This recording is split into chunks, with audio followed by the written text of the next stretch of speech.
The question in my mind is, how do you create or relaunch a highly profitable and successful 6 to 7 figure business? With so much conflicting advice about the best ways to start and grow your business, how do you get it right the first time? I want to help entrepreneurs make a real difference and navigate the messy world of startup or relaunch. My name is John North, and this is the Startup Secrets for Entrepreneur Show. Join me today when we dig deep with our guests and get you the best blueprint so you can fast track your own business. This episode is sponsored by Evolvepreneur.app, your all-in-one online business system. Make sure you subscribe for future episodes at startupsecrets.show right now. So let's get into today's episode.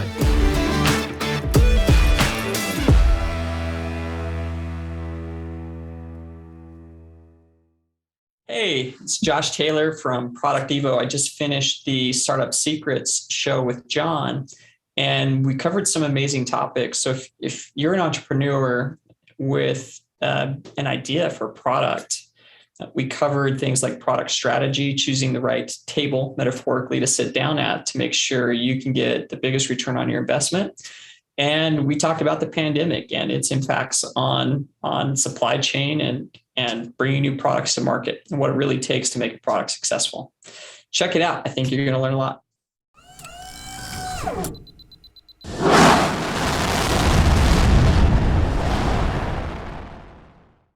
Welcome to the Startup Secrets Show for Entrepreneurs. I'm your host, John North, and my very special guest today is Joshua Taylor, who's from Product EVO.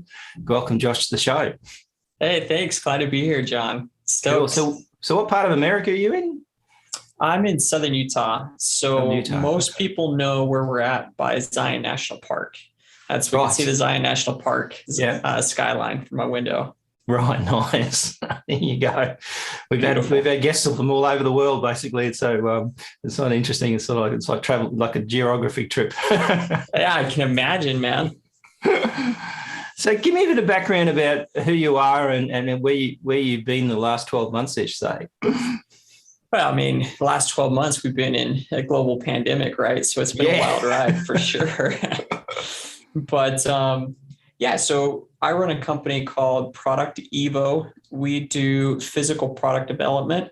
Our mission is to make the process of developing and launching successful products more predictable. And we're specifically focused on physical products. So we do a lot of outdoor gear. We do a lot of kitchenware. We do a lot of consumer electronics and some medical devices, just to give you an idea of the type of products we work on. Right. So those people essentially building those products from scratch and then creating them, right? So they're basically coming up with a product. Yeah, that's it. So product development, it's a nasty, hard, messy process at times. And so hard enough to do a services online product, let alone do a physical one, right? There's so much more, the challenges involved. Absolutely. Yeah, you got it. So yeah, we'll if an entrepreneur or business owner has that concept, then a lot of times they'll hire us to come on and help them actually execute on their idea. Right. Okay. So how did you get into this gig in the first place? Like, is that? Man, like all good stories, there's plenty of zigs and zags in my story. So quick background, I actually graduated university with a major in finance and a minor in econ. So it has nothing to do with product development. And then like most good college grads, I got my first career in sales, which has nothing to do with finance or econ. But, it's the easiest job to get, right? Anybody to get the sales. Yeah, anybody that's willing to suck it up and pick up the phone can get hired. But for me, I'd happen to have a lot of sales background anyway. I put myself through university, through sales jobs. I like working with people, and I like the challenge of it too. So, I pursued my career in sales. That led to a career in marketing because I think there's a natural transition. I think there's somewhat of a disconnect between marketers and salespeople in a lot of companies, which is why you see those two departments at odds. But I think marketing really to be effective is an extension of sales. It's taking your best sales conversations and then, making those marketing with those best sales, like writing them and making videos and doing all that. So that was a natural transition for me. I ended up as VP of marketing for an outdoor sporting goods company. Got to know that industry really well. When I got hired to work for that company, originally I just sold a company And the investor in that company was trying to get me and my business partner to come help grow this other company that he had invested in. So that's how I ended up with the job of VP of marketing. But before I took that job, I looked at the product. I'm like, man, this is a fad product. This is going to be like a rocket that's going to go up and then come right back down.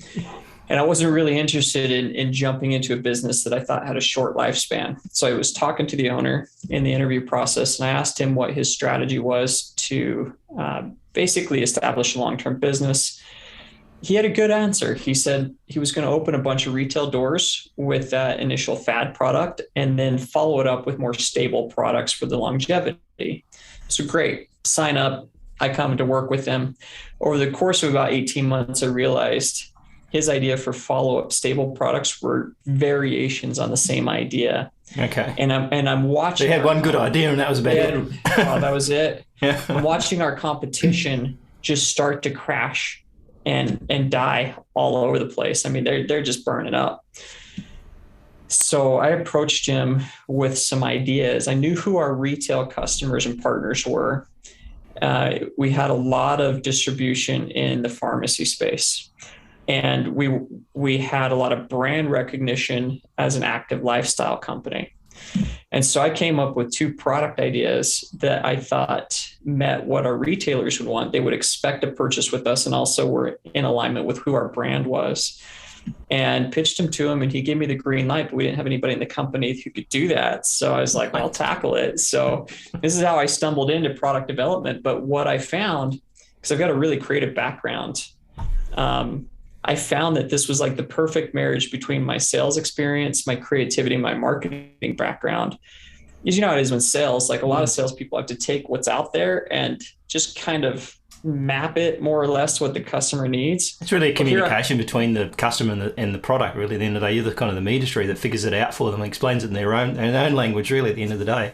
That's it. And the kind of the hack I had was I knew what the customers were saying because I was already talking to them. So I went backwards. I'm like, well, I'm just going to build what they want. It seems so obvious. And I did it. And lo and behold, they were really successful products. And I was like, aha, light bulb moment. I'm like, this is fun. There's a ton of leverage in doing it this way. And I think the other big disconnect you see is most people in product development, especially once you get into the engineering departments and bigger product teams, they are disconnected from those immediate conversations with customers. And that's why you see products miss the mark so often. So that's how I stumbled into this job. That's the shortest story, but that's how long ago was that? I got to where I'm at today. How long ago was that? 7 years ago now. Time flies. There you go. Yeah, it does fly. Business, I reckon, it flies past. It's almost like Monday starts and then suddenly it's Friday and you think, what did I get done this week? Absolutely. So I assume so you're a one-man band when you started, obviously. So you essentially become the supplier, essentially, of this guy instead of the employee, right? So you've almost applied yourself as a new job. I did. Well, I helped him launch those new products. There were a lot of promises that weren't kept at that company from him to me. And finally, it's just I've had it. And so I started my own company, Product EVO, doing what we do now. I did take on a partner who'd been contract manufacturing in China since I think around 1992. Originally started his career with Velcro. He was a silent partner more on the advisory board, but what he did have was those connections with the qualified factories and a really good network. And so I was able to lean on him from time to time. But yeah, it was just me.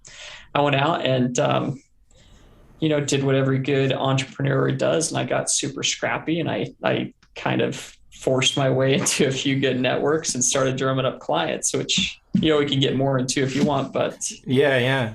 So what's it look like today, like in terms of the picture now? How many staff, or what's the operation essentially look like? So today we're still pretty lean and mean. We've got a staff of 13. I've got a full-time office in China with 3 employees. We're about to hire our 4th full-time Chinese employee. Got 2 full-time employees in the Philippines, and then we've got the remaining staff here in the USA in St. George. So, and we're growing like crazy. I think we've almost doubled our staff just this year in the last 12 months. Can you imagine what it's like if you go back and 15, 20 years even, and when a business went international, it was a big thing, right?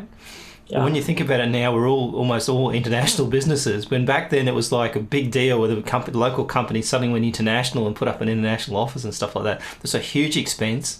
There's a lot of risk involved, and obviously they didn't do it by halves usually. But they used to have a lot of stuff and obviously a lot of technology, so they had to basically do everything by hand. So it's quite interesting that a small operator can almost start from scratch, become an international business, within a few years. Yeah. And with the right connections, you can grow pretty quickly and you can be quite nimble. So do you have any real competitors in your marketplace that kind of do what you do? Like, have you got some tough competitors? Yeah, there's definitely plenty of competitors, people that doing what we do. But when I entered this space, it was very calculated. Meaning, so I don't know if you know who Tony Hsieh is, the founder of Zappos. He wrote his book. Yeah, rings a bell, yeah. Yeah, I think it was called Discovering Happiness. And he said something in there that really aligned with the way I already believed. And I can't remember the analogy perfectly, but it had to do with him playing poker. He's a big competitive poker player. And he said, if you get on the wrong table, you can use the best strategies in the world, but your winnings are only going to be so high. So he said the biggest decision you make when you enter a room is which table to sit down at. And he applied that to business. He's like, once you start a business, you're committed. Your resources are going to that business, your time. And I have the same conversation with clients regarding products that they're going to launch. I tell them to be really careful about which product they launch, because once they pull the trigger and start paying for injection molds or tooling and production and inventory, you're committed, and that's no small commitment. Usually it's in the tune of a few $100,000. So be careful which table you sit down at. Like, really make sure you sit down at the right table, because the effort, the cost, all that's the same. But if you sit down at a table or choose a business or product with high leverage, you get, multiple returns on that same amount of effort. So when I entered this market, it was very calculated. I've been an entrepreneur for 10 plus years prior to this. I've had, successful businesses and not successful businesses. And when I looked at this, I was looking for a market that had more demand and supply, that was also in alignment with my unique abilities and what I wanted to do. And when I chose to start this, I shared my founding story of how a few things came together, but that was more in the alignment. But I still have my own checklist of, does this meet the other criteria of, is there more demand than supply? What's the competitive marketplace look like to make sure that was a sweet spot? And as I dug in, it was a sweet spot. So we jumped into it, and here we are today. So there's competitors out there, absolutely, to what we do, but it's not a red ocean. And still room to grow, which is really fun. It's actually interesting. I was listening to an audio of Steve Jobs' biography, and apparently when he brought out the Apple II, he decided he was going to create this, very different kind of case, because all the cases look weird. So he basically decided to make this plastic case, and apparently the tooling of it cost nearly $250,000 just to tool that case. Easy. And he had to convince people to give him money and all that sort of stuff. And there was one guy, apparently he offered a third of the business to, and to this day he feels that he wish he'd done it, because that's was the problem. He's trying to raise his money to build this product. Yep. So the cost of products can be a lot more, as you say, can be a lot more expensive than you think. Yep. And I think at the end of the day, getting on the right table is important, because otherwise you're going to go down a really dark alley and you don't know what's going to happen. I think a lot of entrepreneurs don't necessarily spend enough time maybe asking the hard questions. I think it's like a honeymoon period. You come up with this great idea and then you fall in love with it. You do. And then you start convincing yourself that it's all good. And no matter what someone says to you, it's almost like you've got the new girlfriend, you bring her home and the mother doesn't like her, and you say, no, I'm going to marry her anyway. And you get divorced in the end, because I think what happens is mother knows best, right? And so someone's looking to the outside going, I can see this a mile off, but you can't. Yeah. And I think that's probably the bit that, obviously you bring to the table, is you're going to say to them, well, I'm going to ask you the hard questions to make sure that it is actually a product that's going to make it, because I guess a lot of products fail, right? There's plenty of products out there fail. Even the big guys bring out products and they fail dismally. Control your destiny and create a complete business system for your online business. Evolvepreneur.app offers an easy and cost-effective way to build your online business by helping you avoid the pain and stress of implementing multiple systems, giving you the freedom to automate and scale. Support our sponsor by grabbing a free copy of Startup Secrets for Entrepreneurs at evolvepreneur.app. They do. I mean, look at Coke, new Coke. That's like one of the biggest product failures of all time. So yeah, big. Isn't it funny with Coke companies. though? Like it presents all this healthy lifestyle stuff, and the reality is that stuff will kill you, right? Oh, easy. It's like, but it's all about health and wellness and all that sort of stuff. And it's like they never put any fat, people on drinking Coke that's basically sitting on some sort of diabetes thing or something like that, right? They would never do that. But it's just almost like it's making that sound sexy, but then, yeah, new Coke and stuff. So yeah, I mean, do they just completely miss their market? Do they get so beyond their customer they don't understand them anymore? Yeah, there's a lot of case studies on why that one went south and a lot of factors. But what I find the common denominators for why products fail for, call it small to medium size companies, is too many people do exactly what you said. They fall in love with their idea and they don't tie it back to reality, and they don't really vet that idea like they should. It's confirmation bias, right? Like once you have the idea and you're in love with it, your brain literally filters out, any information to the contrary.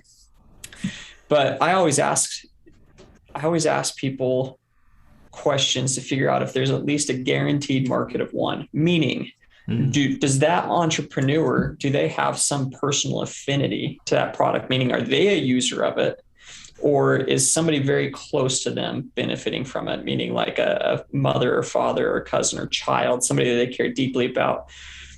Because we're not Procter & Gamble. We're not Johnson & Johnson. We're not Walmart. We don't have their budgets. And even with their big budgets, they still sometimes have a hard time overcoming that gap of really that intuitive, personal understanding of a market. But as small business owners and entrepreneurs, like if you don't have that personal, intimate knowledge of what your users are thinking and feeling because you are a user of the product, it's a tough situation to overcome. So it was interesting. I was listening to a Tony Robbins summit on the weekend, and one of the things that someone said on there, I can't remember who it was now, said, "Fall in love with the process, but not the product." Amen. And that sort of, sometimes you realise that you think, oh, hang on a minute, don't fall in love with the product, don't start believing your own BS. I mean, there was a case in Australia years ago when I was involved in accounting software, and they launched a new tax, and this tax was to change everything. So everybody had to have accounting software suddenly before they could get away with it, but it was just impossible to do it without it. So it sucked all the accounting sales, the software out of the market within a space of 6 months. So suddenly this market that might take years before people bought anything, they all bought it in a very short period of time. And one of the companies in Australia that was growing quite fast got all these uni students in to predict their growth rates. And they made these numbers up that were based on, I don't know, fantasy, whatever, and they presented them. And it's like, it was impossible. When you look at these numbers, you go, how the hell? There's not that many businesses in Australia even. The numbers would make no sense. And they started to believe their own BS. Yeah. And I think, and that was their undoing for quite some time, because it meant that they were actually put all these resources and things against something that was completely wrong. And I think they fell in love with their product. I think that's what happened, because they tended to try to think, well, we're going to make thousands of sales. Well, hang on a minute, all the sales are gone. Like you're in the conversion business now, right? Yeah. And I think that's their life cycle. I guess the other thing is understand where the life cycle of the product is, right? Because if the life cycle is in the early days, you've got great opportunities. But if you're in the really conversion stage where you're taking a customer from someone else, then that's a harder gig to get, because people's habits are hard to change. Red ocean. Yep.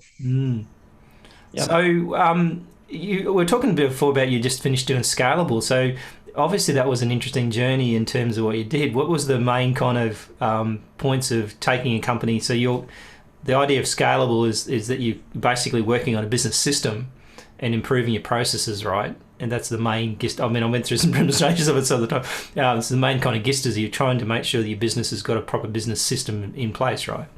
Yeah.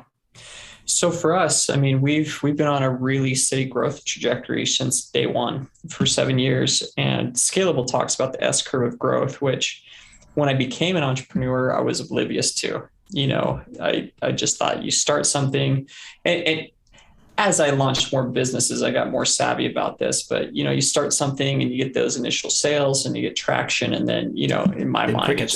It just went up like this. But the reality is, you go and then it's crickets. And I've been fortunate to go through that enough in other companies that I was aware of that. And we have in the 7 years I've been in business, we've been through 2 S curves already, and we've just experienced some record growth. And I have a pretty good intuition now of our business processes. And I started to see, look, the processes we have in our business are good. They were successful from taking us to here, up one S curve to the next, but they're starting to break down. And rather than reinventing those ourselves, I did look out and I evaluated a few companies. I know EOS is a big one with traction. I think eMyth has their form of it. And I came across Scalable too. For me, what I liked about Scalable was it's not ivory tower. It was very practical, very real life for entrepreneurs and simple. And so after evaluating the options we had, I jumped in and committed with my team to do the work. I mean, just do the work. If we're going to do it, let's do it. And it's been good. We've really gotten our entire team involved, which was a transition for me as an entrepreneur, because when you start out as an entrepreneur, you're the one doing it. And this S curve for us was interesting because even though I've delegated a lot along the way as our team's grown, this was the first time I refused to directly do any of the work. And I had my team do it. And that's hard work a big, in itself, right? It's hard work. Yeah, absolutely. And for me, the hardest part was not allowing myself to just jump in and follow my normal habits, which is to do the work and to just stay back and coach my team through it. To their credit, they stepped up, they did it. And now there's way more buy-in because they were part of the process and really did help us break through that next S curve. So kind of fun. Quite interesting. I saw Ryan Dice talk in Sydney a few years ago, and one of the things he said was, every so often an entrepreneur will take their company to the brink of disaster, and the person who was interviewing whatever on stage or whatever looked shocked, right? And I thought, obviously you've never been in business before, because that's what you do. The funny thing about it is the staff don't always know that you're about to go over the cliff, right? So they're thinking, well, everything's good because you're trying to keep up this facade. And then suddenly, you're in big trouble and you go turn around. Because, that's the hard part is that with employees is that if you tell them too much, you scare them. If you don't tell them enough, you scare them. And, you get that situation where if you're not open with them from the get-go, you can't start doing that necessarily later on. It becomes scary to them then when you start opening up when you didn't in the first place. Yeah, that would be interesting. So I can't speak to what it would be like to go back and open up when maybe you'd been closed before. I've got a pretty open book policy. I mean, there is some intelligence into what we share, but I lean on sharing more than withholding more. And that's almost an accidental habit, but it's one that I think served me because we do have a very close-knit, very trusting team. And they've been through a couple of those S curves with me, and to their credit, they really stepped up during some of those plateau moments and helped get to the next growth curve. So I think if people, so to their credit, it's been amazing. I think if people understand and you communicate it with them properly, I think most of them will help you. The reality is that the business isn't a straight line or straight it's up, not. Right? And so no way. If you think someone's going to get nervous and jump off early because of some little glitch along the way, then they're probably not going to stay for the long haul anyway. You're going to end up losing them anyway. So probably best to. There used to be a saying in our business that the managers came up with, and I don't know whether it was a great saying, but it said, we chuck you in the deep end and we see if you can swim. If you can swim, you stay. If you don't, you go. Right? And it was like, well, in some respects, I guess it's the way they used to do it. It's like, and it's a great way because it tells you what people will do under pressure. Because I think that's the trick is people can perfectly do fine when they're not under pressure, but as soon as you put them under pressure, that really stands the test of whether they're actually going to make it or not, I think. Yeah, and it brings out other aspects of their personality that you don't see in other circumstances, which is interesting, Yeah, I used to always say accounting software had all the benefit of bringing out the worst in people because it's got the two food groups. You've got finance and money, and you've got accounting, right? Which is most people don't like. And so it's like you bring those two together, and you can create all sorts of interesting, people that get really upset and irate over something that's actually not real, but it pushes all the buttons, right? I can see that for sure. So what does it look like for you for the future, now that and I guess the pandemic probably is a good thing in some respects, because it means that people are home shopping online, right? It's a bad thing though for retail, where people aren't going in and seeing products. So that's changed the demographic, I think. And I don't know whether they'll ever go back to that, right? I don't think you'll ever get back to that big kind of retail when people have now got in the habit of buying online. I mean, buying, getting Menulog to deliver you something that you normally would drive down the road for. Would people start going back to driving down the road? There's a lot of debate. I've read a lot of interesting insight with both arguments. One argument being we've permanently changed buying habits and we're never going back. And they can back that up with a lot of credible research. And you can see that train of logic. There's other thoughts that we have this pent up need for human connection that could come roaring back to more brick and mortar or more person to person connections. But even those people that are in that camp, I think, do agree that whatever we had before, it's not going to look exactly the same as it did. So online is certainly here to stay, and I think it's certainly jumped up what human to human interactions look like from a retail point of view. Eyes wide open. I think it's certainly creating a lot of opportunities for some new categories and for people that are on the cutting edge of what possibilities they are. I think you're going to see some new businesses born out of this little phase that we're in right now that have the potential to really skyrocket with their trajectory if they're tuned into what's going on in the market, what consumers need, and what retailers need. And I think the challenge with retailers now is they've become biosecurity companies. Like previously you never had to worry about the health and safety of your customer, right? As long as they could walk and breathe, they were fine, right? Unless they had a heart attack in your premises, at the end of the day, you didn't have to care about their health and wellness. Yeah. But now it's almost like it's a big thing. And I suspect that the companies that get that right, because if you don't feel comfortable going there or you don't feel safe or whatever, that fear factor is going to drive them away. They're not going to go back. That's probably one thing I would think. It's interesting insight, yeah.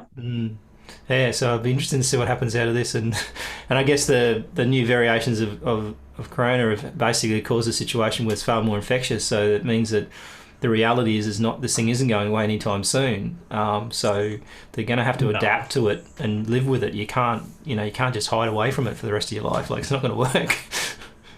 It's not. I'm not a doctor. I don't even play a doctor on TV. But you can see the obvious though, right? Can't you? You can see the obvious. I think when some people can't see it, I don't know what it is, but I think maybe they don't want to see it. But it's the same thing. You fall in love with your product, right? And it is. It's confirmation bias. You can fall in love with your product. You can fall in love with your belief system or your ideas or whatever you think about the pandemic, and your brain literally tunes out everything that doesn't agree with what you decided on. So and you see that play out very well on Facebook. Well, Facebook doesn't help. I think they kind of problem. Every day I look at that thing and wonder whether I should just get out of it. Well, I can. So what are you working on now? What's the big thing for the next year? Do you got anything coming? Yeah, man, we're working on some really, really fun products for customers. And speaking of, products born out of the pandemic and permanent shifts, we do have a couple products that I'm incredibly excited about. I obviously can't talk about because we're under NDA, but we are working with some companies that are very savvy to what's going on, some of the permanent behavioral shifts, and the products we're working on are exciting. So there's that. And then for us as a company too, I mean, we had to take a look at what our product offerings were, and we're so heavily reliant on China and international trade, which with all the shipping and logistical challenges, supply chain issues, we're actually thriving because there are so many problems. So we're more in demand than ever. People are willing to wait a bit longer too, where before they weren't, right? They do accept that there's a problem, so that you can get in that buy-in from the customer too. Yep, absolutely. And thank goodness they're understanding. But so we're busier than ever because of all the problems that there are, and we're helping solve those. But I also want more stability in the company. One thing we do really well is product strategy. So this stuff we're talking about right now, making sure you're sitting down at the right table, it's the way my brain works. And I love working on product strategy with people to make sure you're in alignment with who your brand is and who your customer is. And that you've got a distribution strategy in place and you've got the resources required to deliver the product that you want. A lot of people don't look at that holistically, and I love sitting down with entrepreneurs and looking at that. So when you ask what we have in the future in the next year, that's where I'm super focused, is on product strategy.